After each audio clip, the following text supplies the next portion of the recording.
Hello, Gophers. You're listening to Go Podcasts. My name is St-Pierre. I'm Morten. And we have Andy Williams with us today, the creator of the Fyne project. Hi, Andy. Hi there, Dominic and Morten. It's great to speak to you today. Thanks for having me on. Very cool, very cool. We are glad you are here. To be frank, we talked last time. Fyne is a really nice project, and I always say that most, if not all, of the Gophers probably know the project. It seems to be growing very nicely. What is going on at the moment with Fyne? Well, I'm very glad that you think of it that way. It does seem to have become kind of synonymous with building applications in Go. I'm definitely pleased to see how much it gets covered on podcasts and conferences. Previous years, I've been going around telling everybody about it, but now I'm learning from other people what they're doing, which is really great. So seeing lightning talks and presentations being described about other people's projects really fills me with a bit of joy. It's always great to see people building.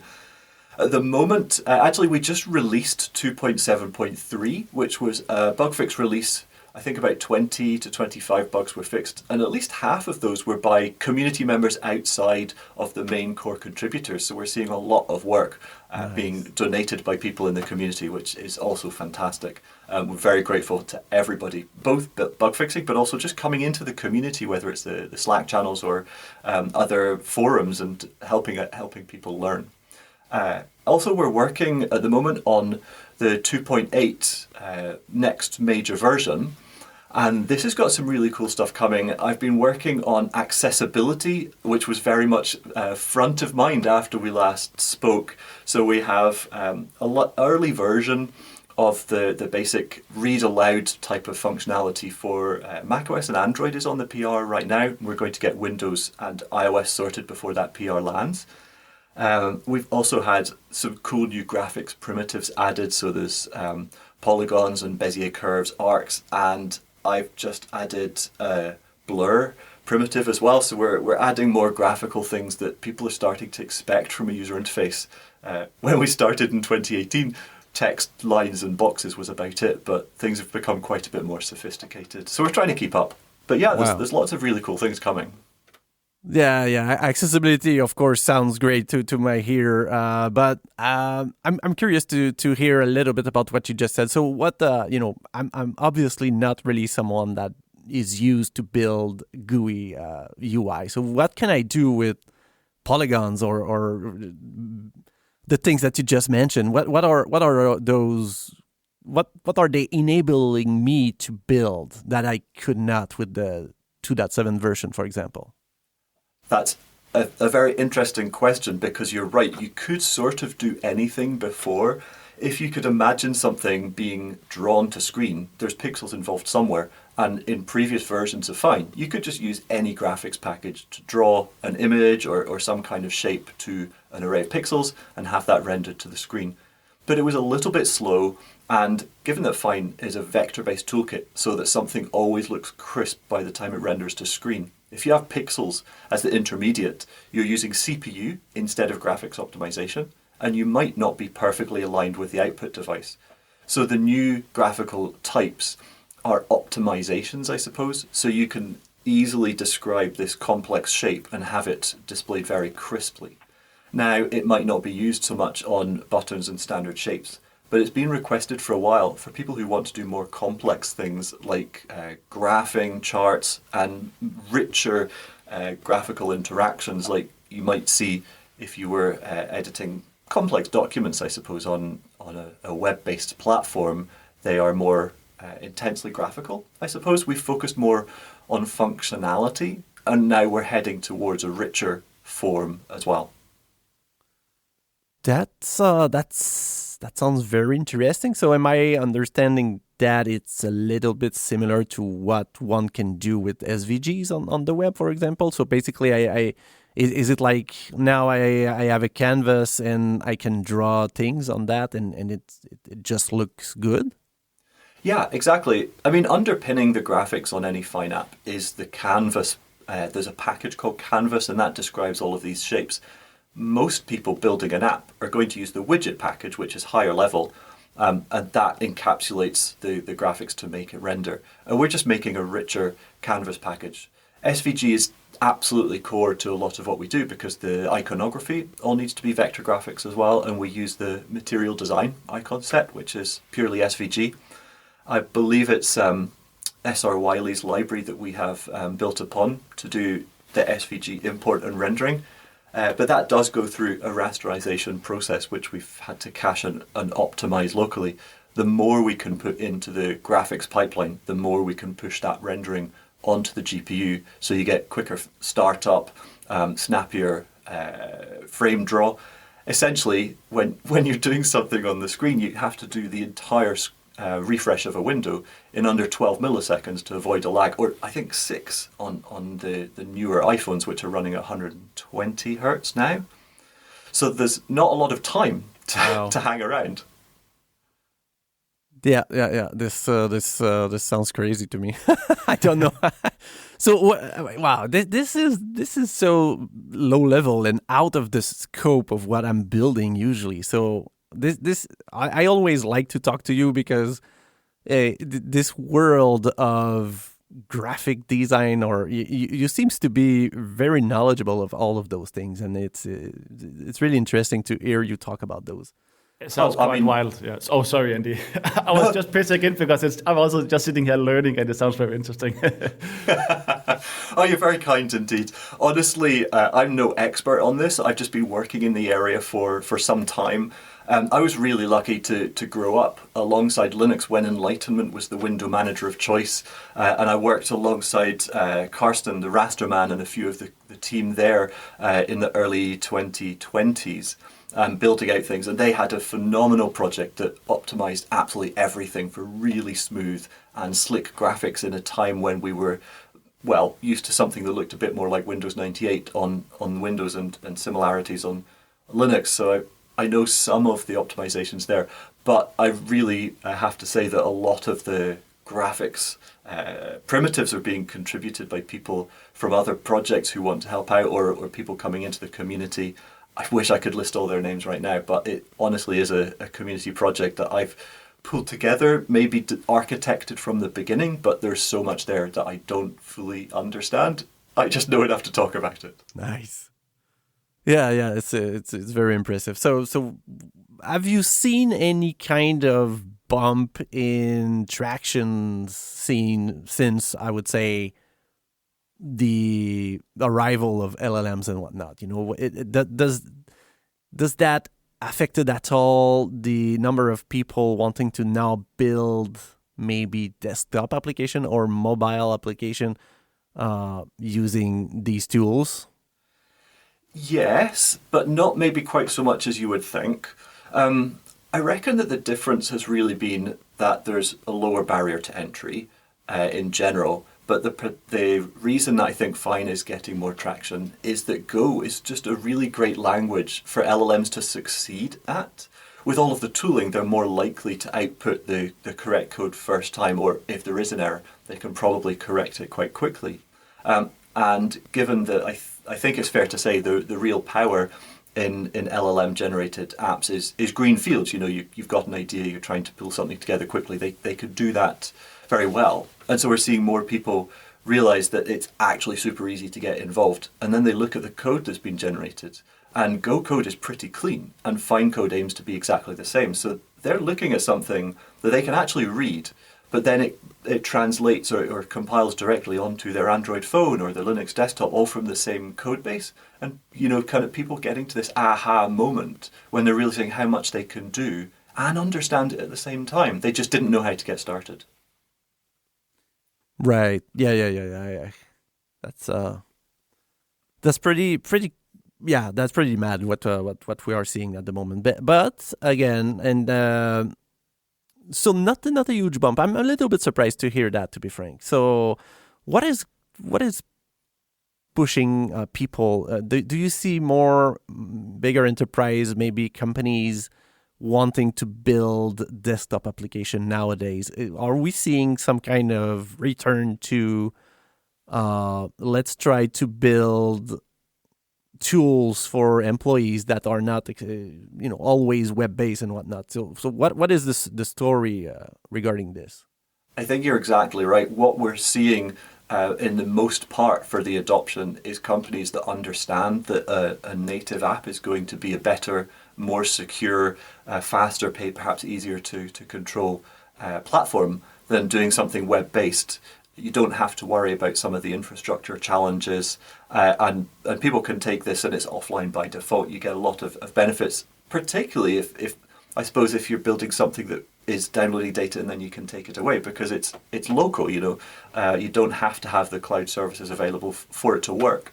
And I think that also indicates perhaps why we're not seeing quite such a massive uplift in the number of people approaching this for their own projects, because AI is not going to help people to learn the difference between technical approaches. And so folk who want an app, they assume because you access everything through a web browser, app means what we would call web app. And there's perhaps a little bit of education or enlightening that we need to do to help people to realize there's actually a big difference in the types of technologies that could be used and the benefits of them.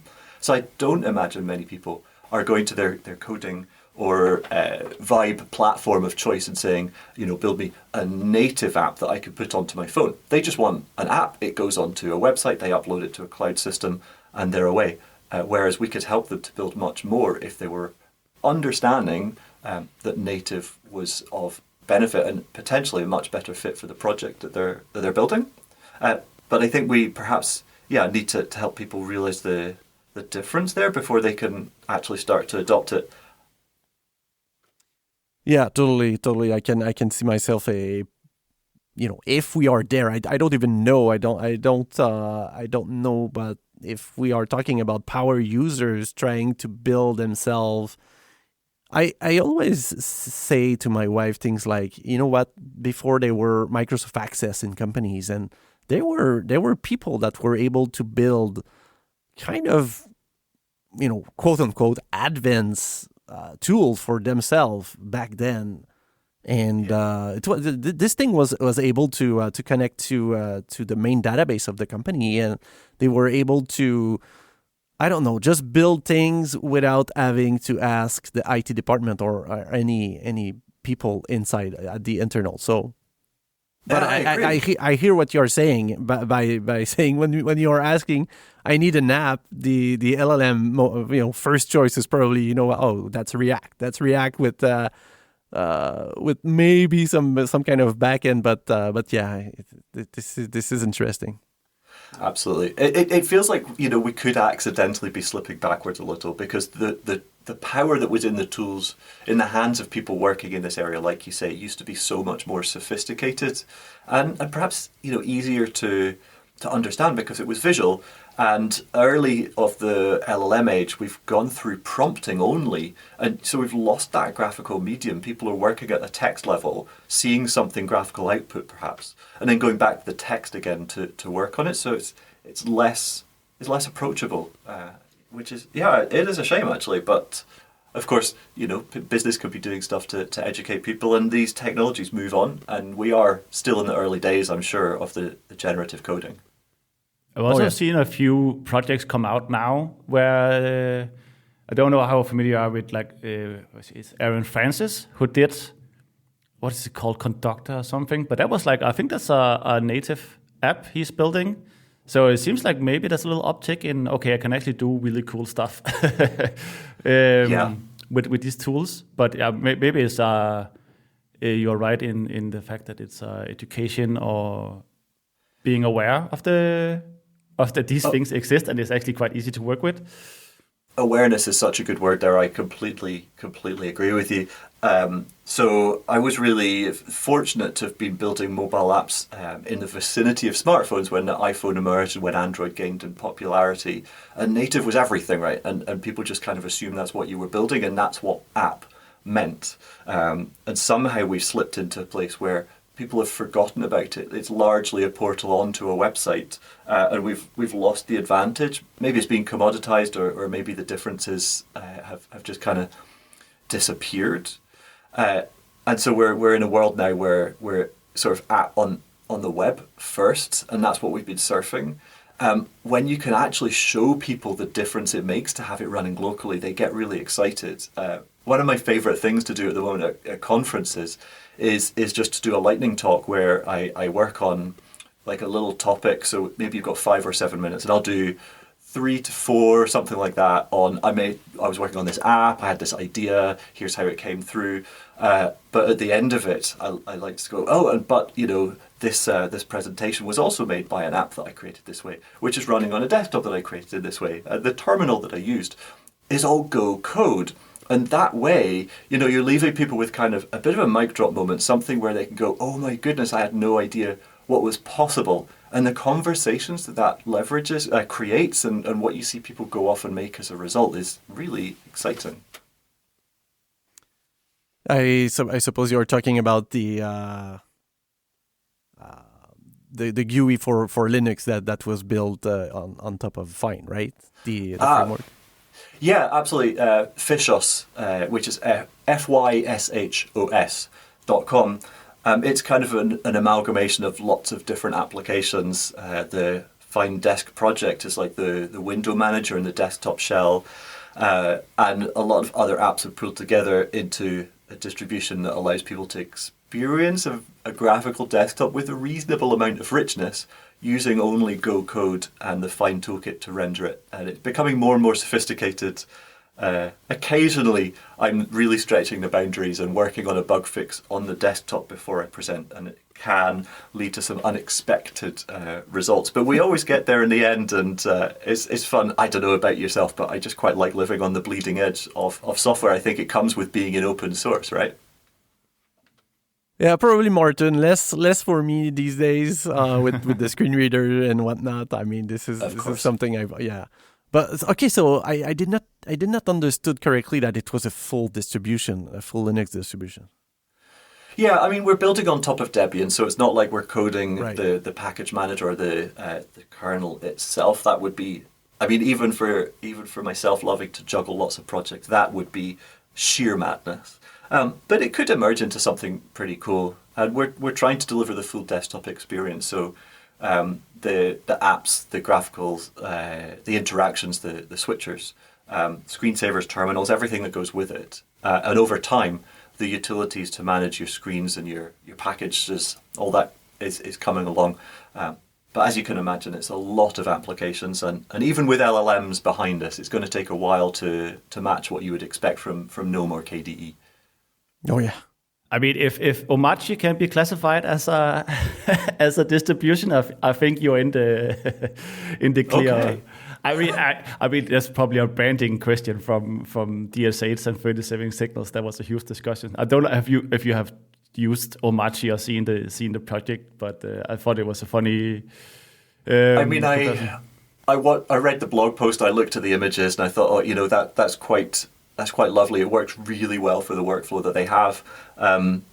And as much as I could geek out about it, I'm more interested in something that I don't know, feels more familiar. That's more approachable for beginners. So my desktop by default is slightly less minimal. Everything that's critical to your day to day is visible when you switch it on for the first time. So it's a different aesthetic. But you're right. If they can call it one, I think we're definitely there as well. Yeah. Let me dive a little bit deeper in that, because I'm extremely curious to know. So is it a desktop environment or it's a tile management like i3 and things like that? Yeah, it's a full desktop environment. So your window handling is like your macOS or Windows. It's multi-paned windows. You're dragging around on screen with the full screen, maximize, minimize, that kind of thing. It has virtual desktop, so you can see the windows sliding around as you move workspaces, and overlays like the terminal. So I have my favorite feature actually is I call it the Quake terminal. I don't know if you played a lot of first-person shooters, but particularly back in the day, maybe they're still there. With a keyboard combination, you can get a terminal sliding over the edge of your screen, issue a few commands, and then slide it away again. So the Alt tilde, I think it is the keyboard combo. The cheat console you're talking about, right? Well, yeah, it could be used for cheating. Yeah. In fact, maybe it's Alt Escape. I don't have the keyboard in front of me right now to tell you. But I quite enjoy just, dropping in and out of the terminal. A lot of what I do is graphical, but sometimes you just need a couple of commands issued here and there. That sounds nice. Is it like a main Fyne application that is, the parent of all of those things? How does it work? I mean, it is a big showcase of what Fyne is capable of, but it's not used by a lot of people. So sometimes I feel hesitant in saying it's a big part, because it doesn't necessarily represent the latest functionality or graphics, and there's not so many people coding on it, so it can be less polished in terms of quality. Hence my comment about the fact it can have bugs, and I warn people it's probably not to be their only desktop unless they are actually coding on it. I find it very helpful when people go, oh, maybe Fyne is just like for hobbyists. It's something that you can build a little app for your device. It's like, no, you can run a full machine on this stack. It's definitely got everything necessary to make that happen. It's my daily driver when I'm not doing media and podcasting and that kind of thing. I'm on Mac at the moment, but when I'm on Linux, it's what I use all the time. I find it a great coding environment. Yeah. I guess I would love it to be, oh my goodness, this is clearly just the best Fyne app out there. But at the moment, I think other people have so much creativity. It's great to see what's being built in lots of smaller applications rather than just one massive one that's kind of reinventing what's possible and bringing a little bit of new life to it. Yeah, maybe I asked wrong. So what I was saying, in fact, is, once you log into the system, now I guess there's a main process that is starting. Is the desktop environment a Fyne app that is the parent of, let's say I start a terminal and I start, a web browser, for example. Are those two going to be child of the Fyne app? How does it work, from a desktop environment point of view? Is it like one app or it's multiple small apps? Yeah. Okay. I see your question. Actually, it happens. It starts before then. So if you're logging in, well, naturally, the login manager also is a Fyne app. So this one is called Fyne Login Manager. And I mean, it's just displaying a dialog for your username, password, maybe profile images and a selection of the desktops that you wish to log into. So that's one application. Fyne Desk, the desktop itself, is what displays everything on screen. So you could consider that the parent process. It's launching all the other applications that you would be using. At this time, it's built with X11 support only. We're working to migrate to Wayland like everybody is, but I don't know, it's tough, and X is just better understood at the moment. And X being a client-server protocol means that it's not necessarily direct parent-child relationships.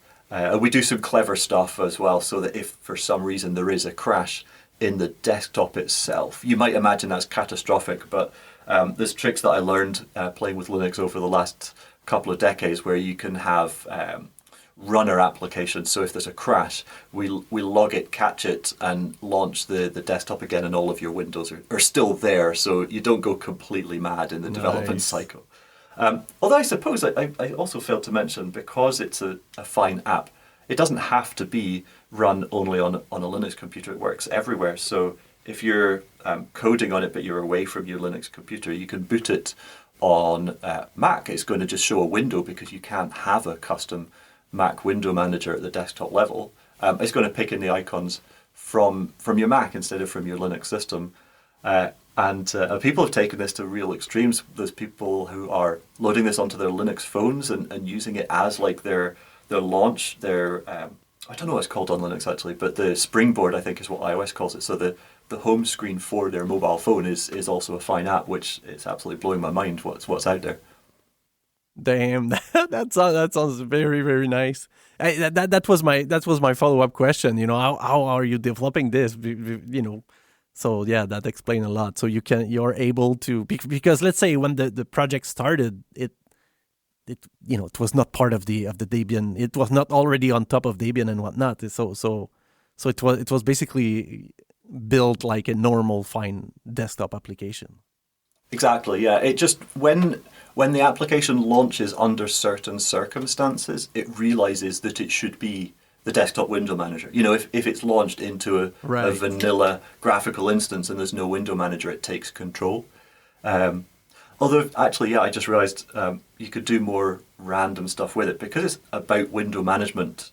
There's context where that could be helpful. So, like multiple windows in a complex document environment can be helpful in other ways. And just recently, I made a version that runs on the web. So obviously, a Fyne app can be run through the web using WebAssembly, and there's now a version of the Fyne desktop that will load in a browser.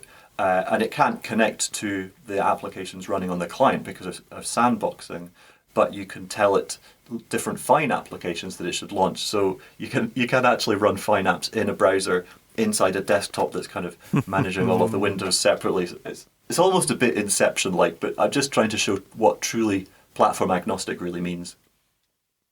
Yeah, that is just crazy, and you can build all of that from one OS. That is also something that I find it extremely nice.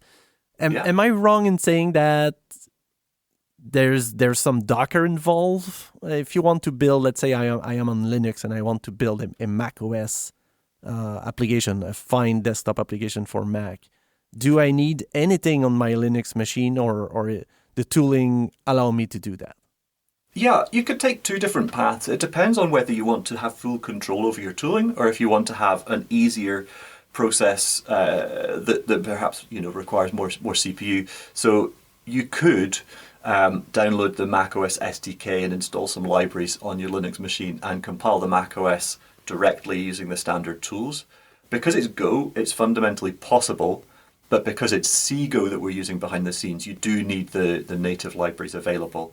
And similarly, building for 32 when you're on a 64-bit platform means you need additional libraries and a tooling that's capable of building for a different architecture. And a lot of people find that complicated and unnecessary. So there is a Docker or a Podman-based system called Fyne Cross, was originally donated to the community by Luca Corpo, who is very generous in having delivered such a big impact. It's been further developed by members of the community, and it's still there. If you don't want the complexity, you can run Fyne Cross to compile your app, and at that point is going to work for anything. So that can be helpful to get your Linux developer system to build your macOS binaries.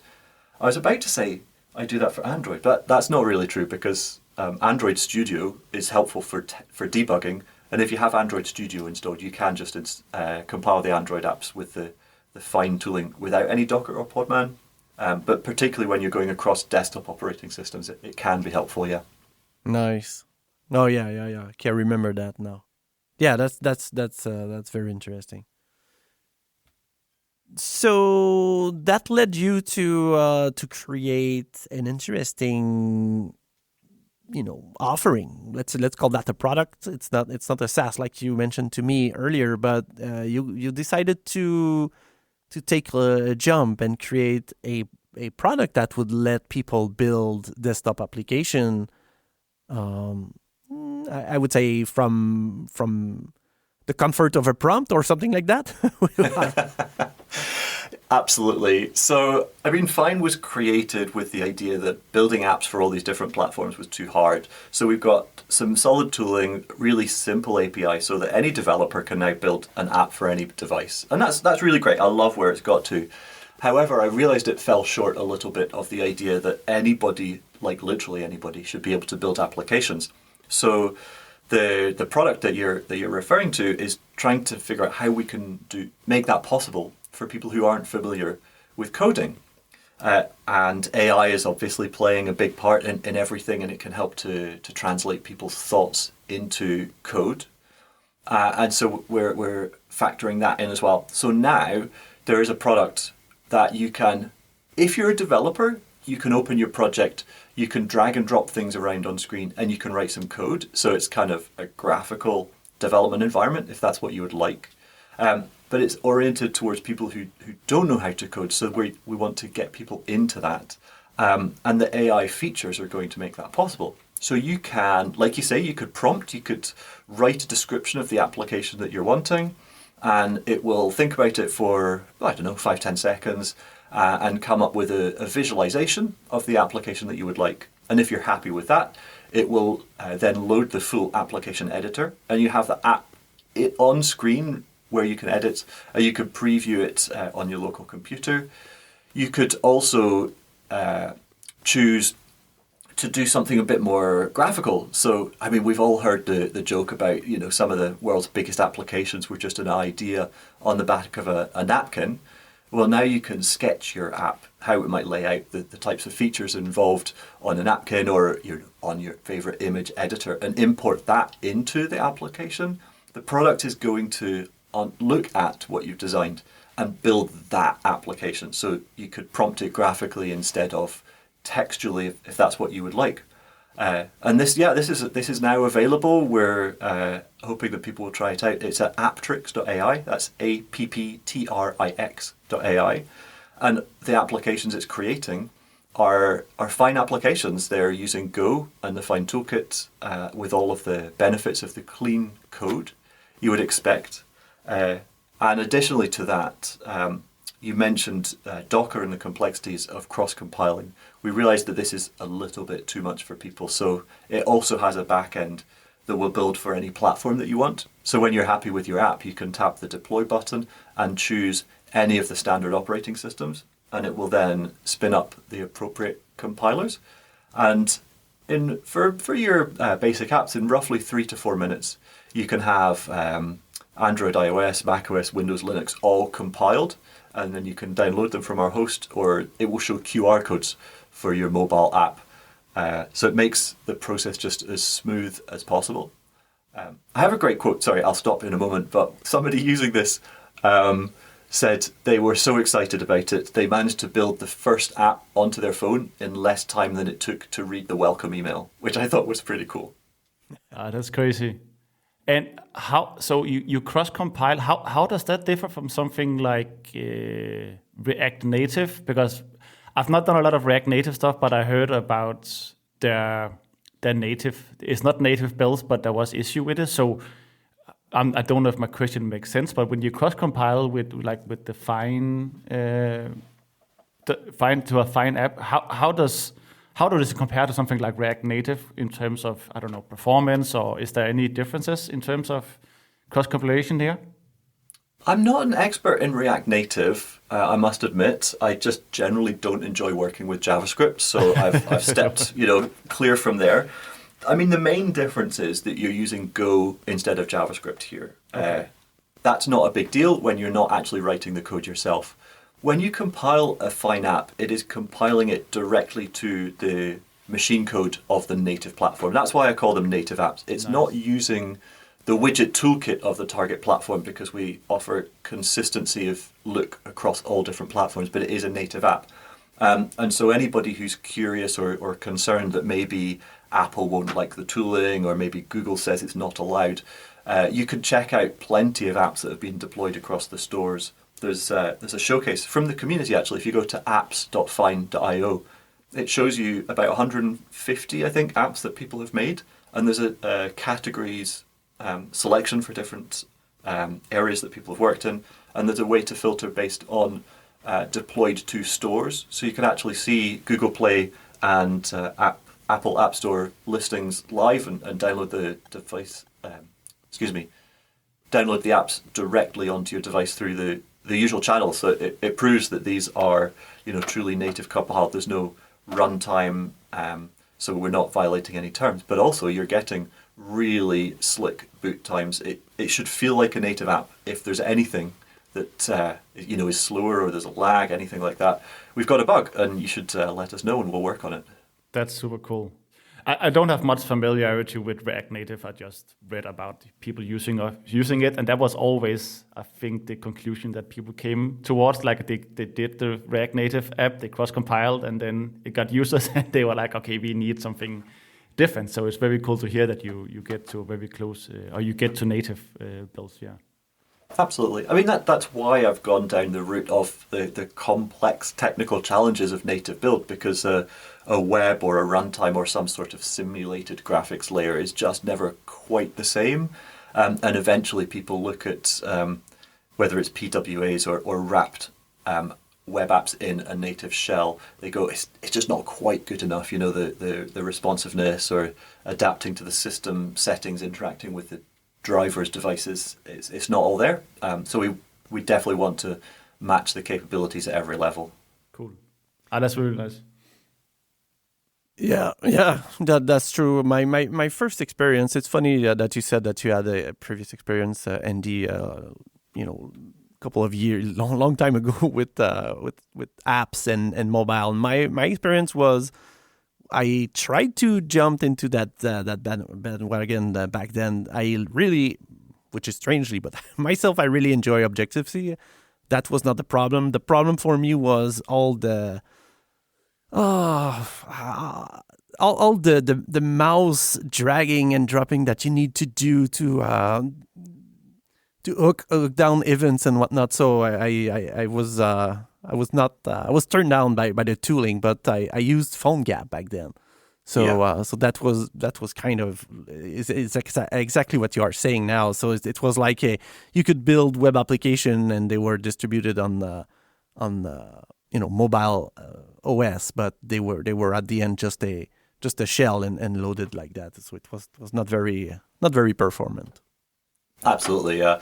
It's a real shame, actually, that, I mean, Apple's built such a phenomenal platform for the end users, but the development tooling, it just has famously lagged very far. And early Xcodes, it was very much drag and drop, and the understanding the code equivalents to avoid it was very difficult indeed. The one thing that I'm trying to hold true with the product that we're building is that each action in the editor results basically in one line of code. So there's like a one-to-one mapping. Nice. If you want to, you can actually bring up the code that's generated alongside the user interface and see directly what's changing, and it will link with a little line, the widget with the line of code that creates it. So you can understand pretty quickly what's going on. And I didn't really mention this actually, but we're not really believing that LLM generated code is the best code. So instead, the focus is on working with a domain model. So the AI is understanding what you're trying to do and then creating a descriptor, something in memory or persisted perhaps through JSON. So when it comes time to actually writing the code and compiling the app, you do get proper thought out, carefully laid out code. It looks more like something that you might build manually if that's what you were doing. And so if at some point you like what you've built with our technology, but you don't want to use the graphical editor or the AI anymore, you just save the project. In fact, it's saved on your hard drive already. You just take that project and you just work on it from there. It's a fine app. You can work with the code that's been generated quite happily. Nice. Okay, so I need to understand this desktop application. So first of all, are you building Visual Studio? And second of all, do I have like a toolbox? Because you mentioned that you have the option that you can organize visually your widget and whatnot. So that's why I'm making that joke of are you building Visual Studio? Because now it seems that you are building kind of a visual designer for people that would not really want to describe their UI with Fyne directly in code. Yeah, absolutely. I'm not a big user of Microsoft tooling. I've not used Visual Studio myself, but in years gone by, I did play with Visual Basic. And actually, Visual Basic 6, in some ways, was a very excellent example of how to help people really easily build software. And it's like you said, it was around that time where individuals who were vaguely technically competent could build software that they didn't know how to code. They just made it very, very easy. And there's elements of that I do think we're trying to remember or revive, but alongside modern graphics, modern techniques, and all the things that make it more powerful to build in the current time. So when I open the desktop application, so it's a Fyne application that allows me to build Fyne applications. So I guess I have some kind of toolbox or something like that displays me the widget, and I can drag and drop those things? Exactly, yeah. That's quite right. We have a couple of pre-built applications if people want to have a little bit of inspiration. But basically, you're working with a canvas and you're arranging widgets in containers, and you can drag the widgets from the library into the app, move them around, and of course you get then a panel of features that you can configure for the widgets, what a button says, the icons that are used, and the ability to manage theming as well, so you can bring your brand or your design into that application that you're creating. You're absolutely right, it's a Fyne app built to help you build Fyne apps, and like any good Fyne app, it's going to work on just about any platform. So if you wanted to be building an app on your iPad, you could load this application there and get coding. Of course, the developer tooling is not available on an iPad, but because we have the cloud infrastructure, you can deploy it to all your operating systems from an iPad by using the build system that we have configured at the back end. Yeah, but that is my concern. So what if someone does not have the Go tool chains at all, or any kind of things like that? They could still install this application. Now they are able to drag and drop their widget and whatnot. What happens if they want to build that?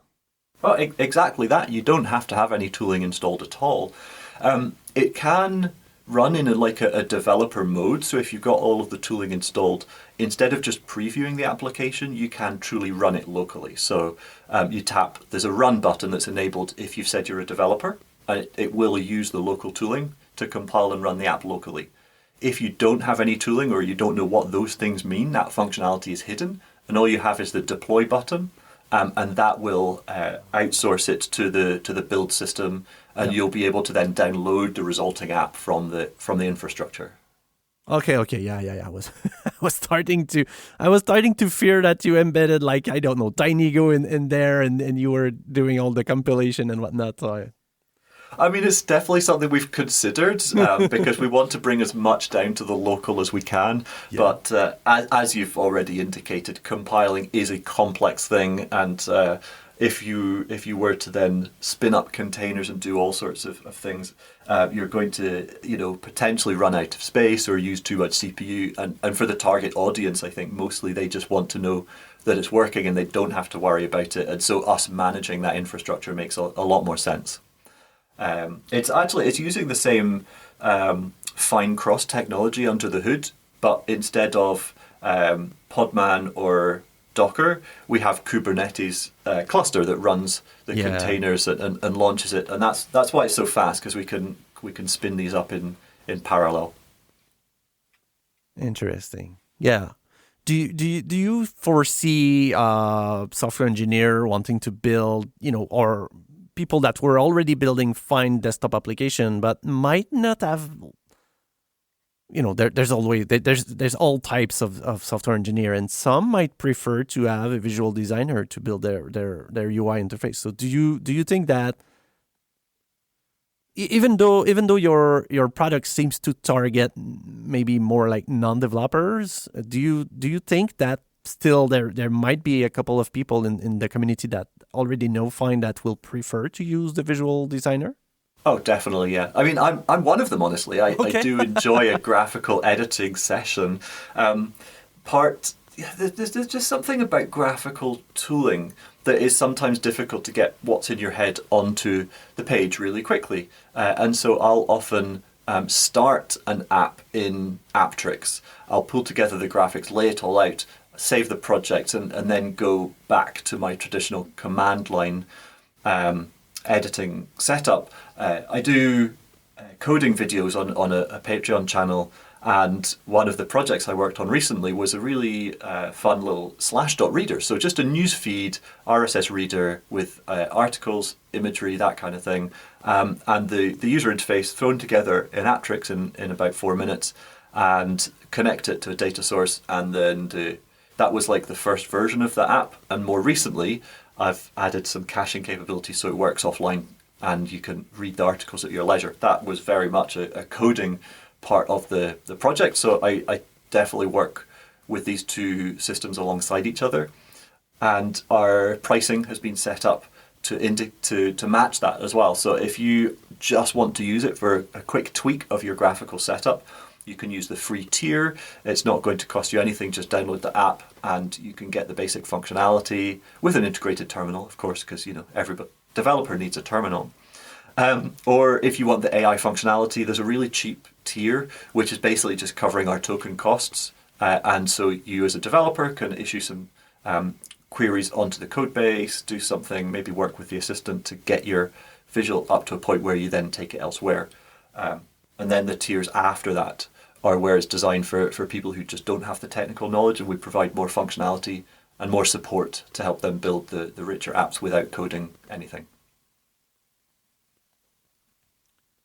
What are we able to do with the terminal? When you say terminal, why do I need a terminal in the Fyne desktop application?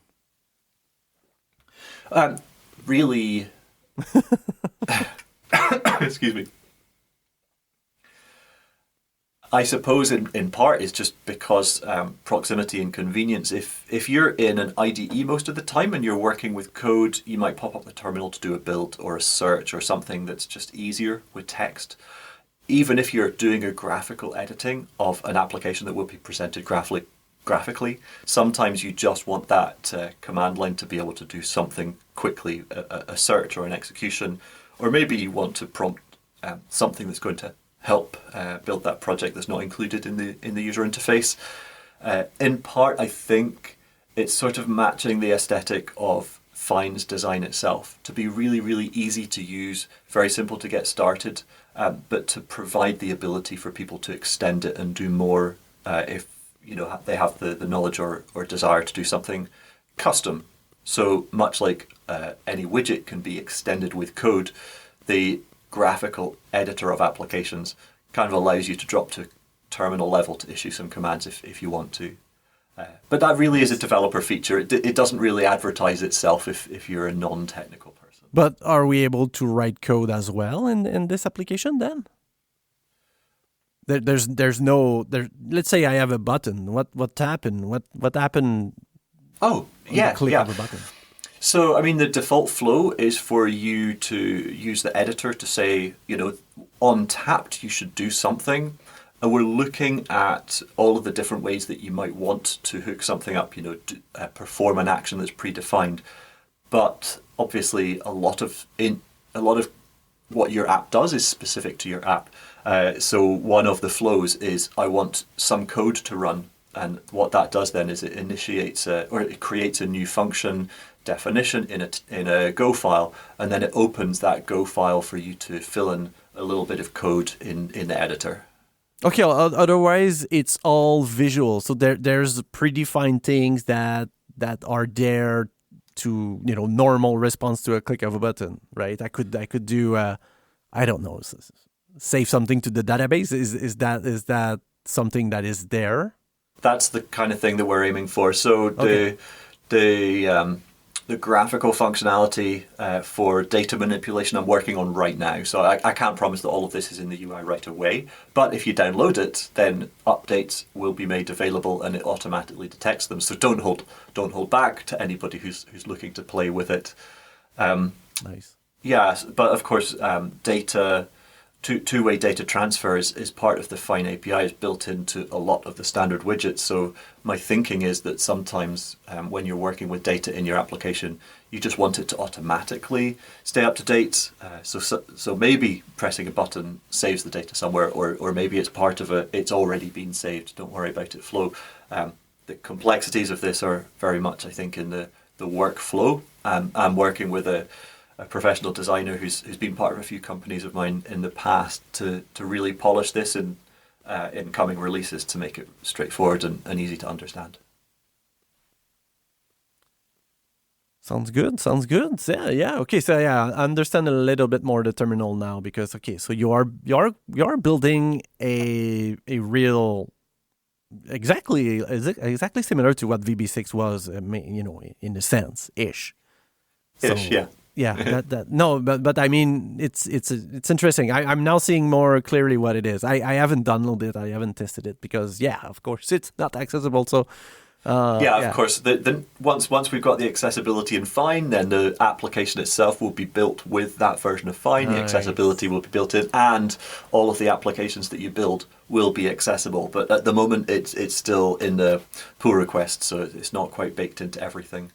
Yeah. You're right, though. VB6, it is a good model, and one of the reasons, I think, to have developer functionality, whether it's a terminal or something familiar like code, present is partly to be extensible, but also to help people realize this truly is an application that they're building that they can take away and rely upon. It's not a web service. We're not locking you into a monthly subscription for your application to stay alive. We are just helping you build.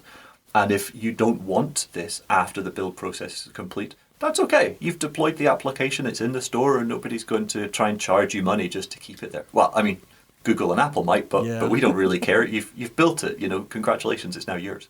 Nice. Wow. I imagine that when you started the project, way back, you could not really imagine that you would be there today having a desktop application that allows people to build Fyne desktop applications. It's kind of very nice. I really love where it's got to. I don't know if I foresaw what was possible or where it was going. I think I had at the back of my mind some thoughts about what should be easier, and if we could crack it, I kind of realized what was possible. But to think that we would achieve it, that's a real long shot. The thing that I find really quite gratifying at the moment, actually, is to bring all of these things together. If you do download the FishOS or you use the Fyne desktop system, then the application bar, it understands this ecosystem. And if you have some open source apps installed that were, made in this way, you can not, where you would left click to launch an application, you can right click to bring up the context menu, and for the applications that that understand this, it will say you can edit this application, and so the system will download the source code and load it in the AppTrix editor. We have a free for community open source version, and it gives you the ability to graphically edit the application on your system. And when you're done, you save it, you install the new version that you've created, and it overwrites the binary that was on the system that was shipped to you. And that feels kind of like full circle. We've done everything we can to help people build applications and to learn about the process and empower them, I suppose, is where it's all got to. I feel like we've done just about everything we can, and it's a case of features, polish, and outreach now. Yeah. Wow. How does it know that this app or this binary is coming from an open source project? It's a little bit of metadata. So the Linux desktop standards body, the Free Desktop Organization, defined a .desktop file. It's a piece of metadata that sits on your hard drive, and that says where the application is, which icon it uses. And we have injected a little bit of custom metadata in a format supported by the protocol that identifies it as a Fyne application with source available at a particular place. And so it then knows everything it needs to download. And of course, it's built on the forward-thinking setup of the Go team right at the early days, when they made it easy to discover software and made it very standard for the way that these projects are set up. We just leveraged a lot of that and taken it to perhaps another level. Nice. Yeah, that's that's very nice. So yeah, what about the community? What about the project? Is it getting harder and harder to maintain because now it's growing? There might be. Are you saying no a lot? Is people wanting to have a lot of functionalities that do not align? Where are things regarding this matter? I try to say yes as much as possible, but I know to most people, particularly folk coming to the project for the first time, they might feel like no is said a lot. Of course, the secret, I think, to saying no is to describe exactly why something doesn't fit and the steps that might be taken to adapt it so that it did. We're seeing lots of great contributions, and I think if people read the contributor guidelines, understand the way that the API is set up and how it works, it's quite possible that your first PR will be a yes, maybe after a little bit of tidying and some CI has run. But it's not a difficult community to get into, but it is a colossal code base at this point. There's a lot to understand. So if you find an issue, log it, work on it, and contribute back.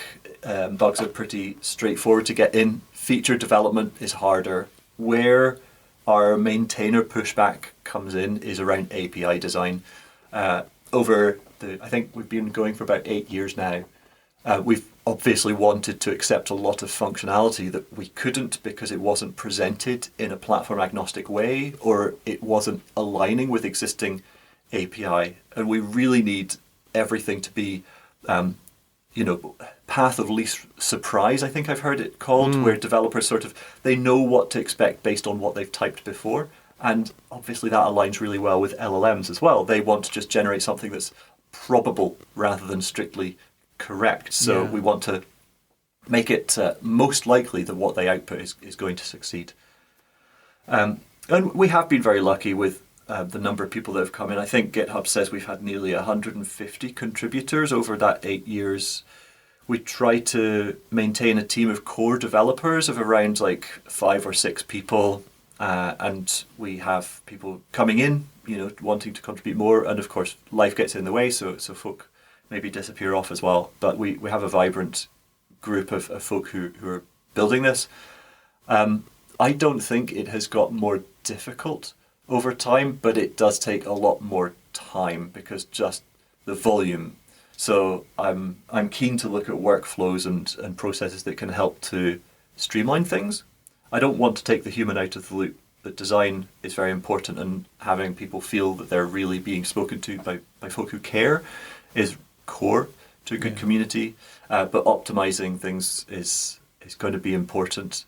We have been lucky that we've not been inundated by AI slop, but there are occasionally those tickets, PRs or issues opened where you know that somebody's been frustrated and they've used an LLM to remove the frustration and just sort of push it out into the world. And that doesn't always come across with the most refined presentation of what's on their mind. So we do sometimes have to work with folk to get down to what truly is the problem or how we can find the best resolution. But I think largely we've seen AI tools being used as productivity boosters more than just generating stuff that folk didn't want to put the time into. Yeah, it's super interesting to hear you talk about a project like that. So when you say colossal and 8 years, those are two things that I find extremely interesting for a Go project. So what are we talking about here? Do you have a lot of technical depth? What about the backlogs? What it looks like a typical week in the core team of the Fyne toolkit? Oh, wow. There's a lot in there. Yeah. Another episode, maybe? Quite possibly. I mean, yes, of course, there's technical debt. You can't work on a project this long and stay on top of it, so there's no debt. I suppose technically it would be possible, but the challenge, I suppose, of open source is there's always people pushing for something that they need, and it can be very hard to juggle the priorities that nobody's going to notice versus what they're going to see immediately. And so doing the things that help the project in the long run can be challenging. We have a backlog that captures quite a few of those. There's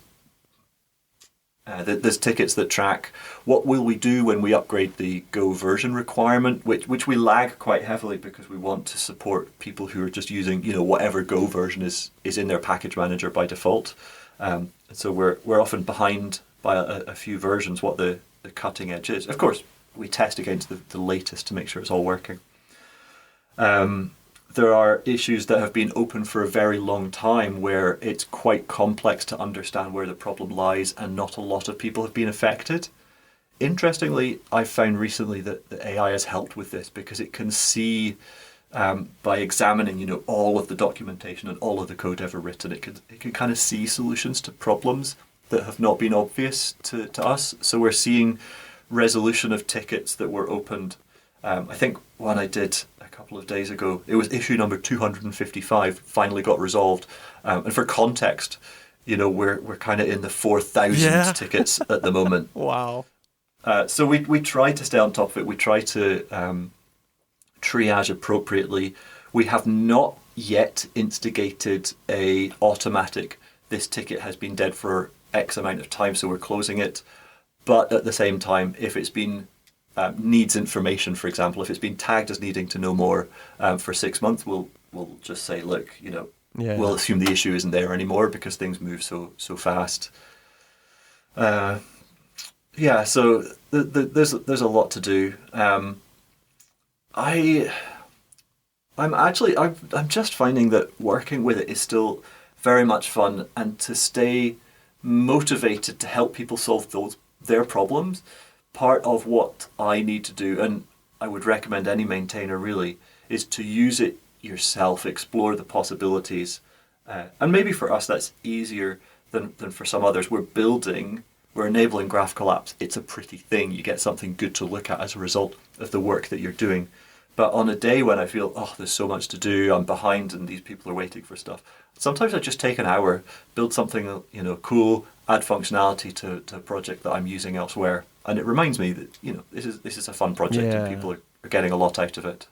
I don't think I answered half of the questions there. No, that's good. That's good. It's it's very hard to for anyone that do not have a project of that size and popularity to really understand what it is, because at the end of the day, I mean, this is a huge this is a lot of work.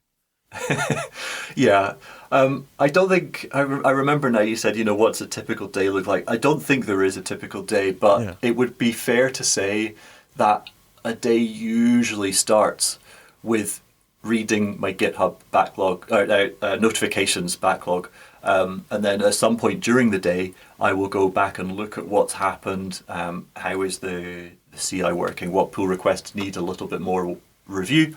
And then I'll probably wrap up the day by working through that again, making sure that people who have done something through the day have got the reply that they're looking for. And in between times, working with the community on Slack or Discord or Matrix as well, so that if for some reason, there's a question that nobody else has got to, that everybody is getting the help that they need within one day at the longest of having asked for a bit of support in the community. I think that's important to keep people confident that the tech is moving forward and that they can be helped to understand it. Yeah. Other than that, it really is just managing a backlog, careful prioritization, and catching up with the core team of maintainers so that we know that what we're looking to get into the next major release is progressing slowly but steadily. And so we don't end up with 1 or 2 weeks before a major release going, oh my goodness, how much functionality can we cram in the next 10 days of development? Yeah. Wow. Yeah. Seems to be very very nice. But yeah, a little bit of toll sometime I could imagine on the shoulder. So what it's about great. Oh yeah, go ahead. I'm sorry. I was just going to say there's a lot to be done, but I think as long as people coming to an open source project with a request or a frustration understand that we're all just folk trying to do our best in what time we have available, the conversations will usually go well.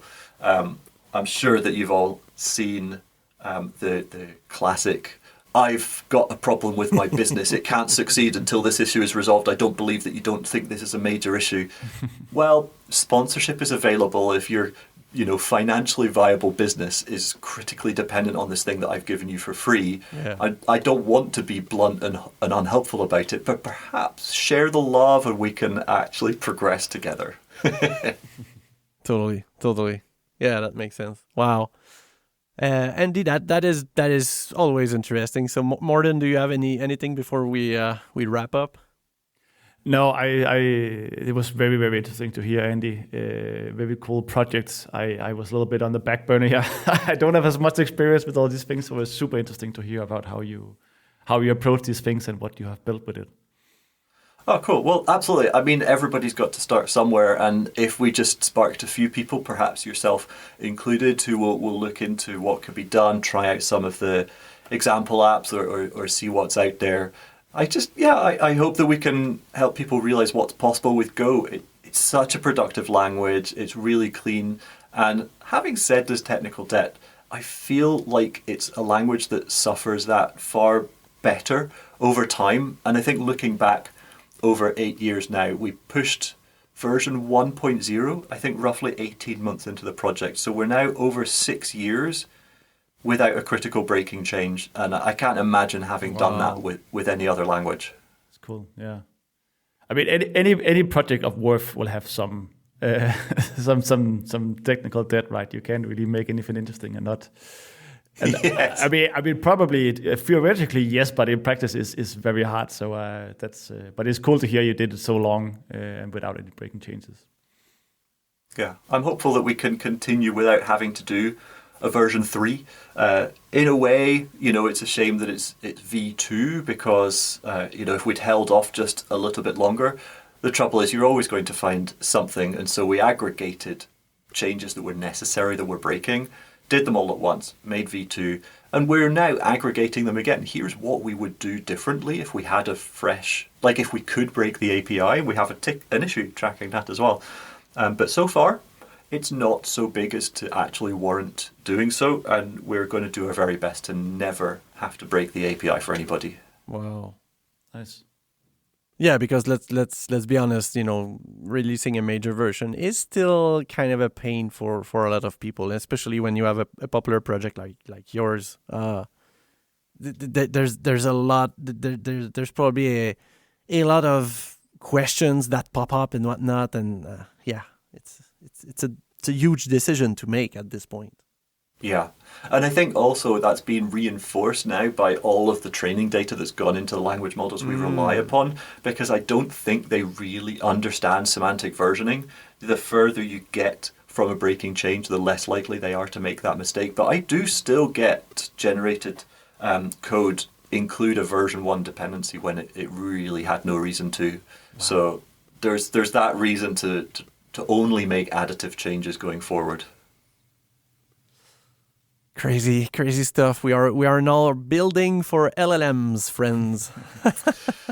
I think that's not a big deal. As long as we can keep building how we want to build and build for them as well, that's okay with me. Just, I don't know if you have got heavily into MCP, but I feel like if we've written APIs really well, whether it's web services or local-based APIs for your language or your standard library. If we've done that well, an AI shouldn't need us to tell it how it works. So the concept of MCP, I'm a little bit shaky on. I think we just keep doing a good job and it will understand it. I agree. Have you done anything to your documentation though? Because I've seen that more and more people that are exposing Markdown file for their documentation. I don't know why but I've seen that a lot these days on the website. Links like LLM documentation. We don't have anything LLM specific, but perhaps we were accidentally ahead of the curve. I've believed for many years that Markdown is an incredible format because it is minimal, but it is just enough sophistication to get across the point that it's making. And all of our documentation is either in Go source code or it's in Markdown files that are then rendered onto the web. So the source of all of the truth of our documentation is in flat text files somewhere, and the LLMs can scrape all of that. And I think, like any good open source project, all of the websites for Fyne are open source and accessible through the organization's repositories. Solid. Yeah. I'm all in on Markdown as well. Nice. Yeah. Cool. Yeah, it's good. Oh yeah. Andy, that is great. That is great. I won't take you too much time, but it was very interesting. So if people want to check, it's the year of the Linux desktop. Might be a good time to start building desktop application. Absolutely. I think we're definitely getting close. And there's enough people, I think, working on this now. Maybe it is LLM, or maybe there's just some inspiring changes, but more people are working in this space. And I would love to just sort of chat with people about what they're thinking and have contributions across the board. You know, it's the type of thing where if it gets better for one project, it gets better everywhere. Absolutely. This is great. Thank you so much for your contribution and for coming to the episode. Yeah, super interesting to hear. Fantastic. Well, thank you so much for having me. It's been really great to chat this all through. I hope it's been interesting. And yeah, I look forward to following up on the chat channel or meeting some of the audience or yourselves in person at some point as well. Excellent. All right.